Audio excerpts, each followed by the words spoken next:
definir muito rapidamente aquilo que se vê.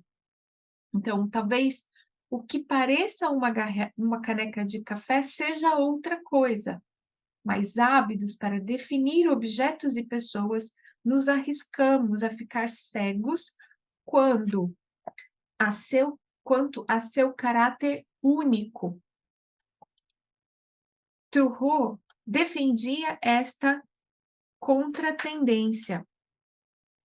Não se apresse demais a detectar uma lei universal. Deixe-me ver mais claramente os casos particulares. Protele definir o que vê e verá mais. Thoreau deixava o processo mais lento, alongava a distância entre a hipótese e a conclusão, entre ver e visto. Repetidas vezes se lembrava desse seu demorar.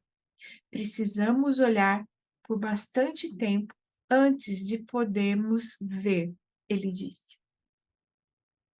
E, de novo, eu quero chamar, né, para nós a responsabilidade de encontrar um sentido para essas observações.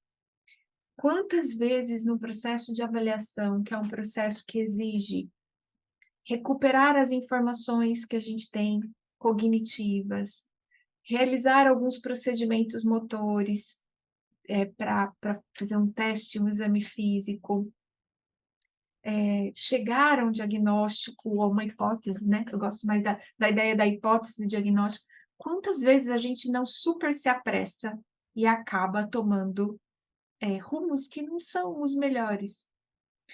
Eu fiz uma experiência de treinamento docente, de desenvolvimento docente, que se chama Role in Play. E a gente estava encenando algumas situações para poder receber um feedback a respeito de como a gente fazia o feedback do estudante no cenário real da prática. Então, eu era uma estudante nessa simulação, nessa encenação, tinha uma colega que ia me reportar umas sintomas e sinais de uma condição clínica, e tinha um outro professor me observando na condução dessa avaliação, enquanto que um quarto professor observava como essa pessoa que estava simulando ser o meu supervisor ia me dar o feedback. E a gente trocava depois informações a respeito do processo do feedback. Ah, então eu acho que você não deu feedback para ela na ordem certa, qualquer coisa assim. Então era uma encenação. E nessa encenação, a paciente começou a me dar informações, todas elas muito características de um quadro de dor fêmuro-patelar. Mas a que mais me pegou foi o tal do sinal do cinema, quando ela disse que ela tinha dor para ficar sentada por muito tempo no joelho, dor anterior no joelho. Eu e você fomos treinados na graduação para chegar rapidamente a suposições diagnósticas. Então, esse treino que o professor cria para nós, e eu estou falando aqui exatamente para professores, faz com que a gente na graduação tenha essa rapidez, essa velocidade de observar as coisas e chegar a conclusões. Quando de verdade, o que acontece na vida real e que eu recebo várias vezes no meu Instagram, nas caixinhas, são colegas muito aborrecidos, chateados, porque, por exemplo, estão com dificuldade de chegar rapidamente a uma hipótese diagnóstica, ou então fizeram uma hipótese inicial que, ao longo do processo de acompanhamento do paciente, não se concretizou, não era exatamente aquilo.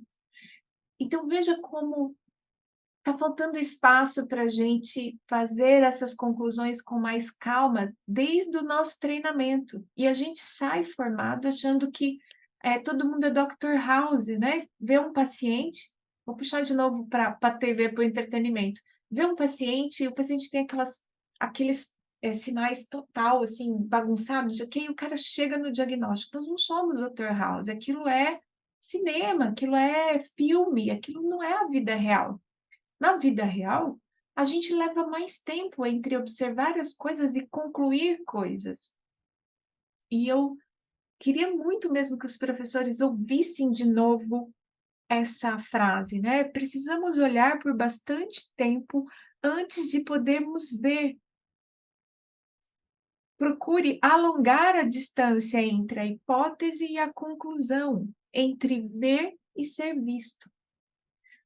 Quando nessa encenação o professor me deu os parabéns porque eu tinha chegado na hipótese diagnóstica rápido, ao terminar a encenação, eu olhei e falei para ele que eu tinha ficado insatisfeita com o meu desempenho. Porque, embora aparentemente eu tenha chegado rápido ao diagnóstico certo, eu fiz isso de maneira muito rápida, sem ouvir a paciente. Eu peguei algo rápido que ela falou e saí desinvestando com aquilo que eu achava que deveria ser. E esse não deveria ser, não deve ser a forma com a qual a gente se comunica com um paciente quando está tentando entender melhor a situação pela qual ele está passando.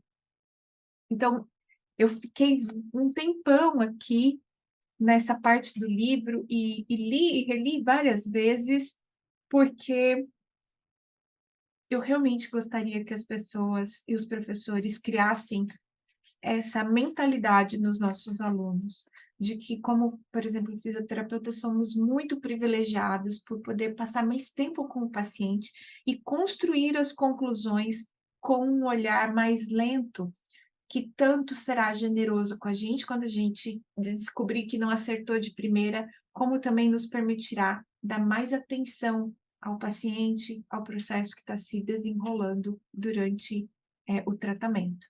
Lembrando, muitas condições dolorosas musculoesqueléticas são, na verdade, transfigurações de condições clínicas que, inclusive, podem ser de alto risco, red flags, que se transfusam aí, se transformam, se apresentam transformadas em dor musculoesquelética. Que a gente possa criar mais espaço para os nossos alunos terem tempo para olhar as coisas. E aqui eu queria comentar uma coisa do True, que eu também sempre falo aqui pelo podcast, que é uma coisa que a Leslie, a bibliotecária, que o Eric, o autor do livro, encontrou e pegou com ela os manuscritos do True em Concorde. Ela fala para ele assim: leia os diários. Aquilo ficou na cabeça do Eric como um chiclete. True manteve diários a maior parte da sua vida adulta, com cerca de 2 milhões de palavras distribuídas em 14 volumes.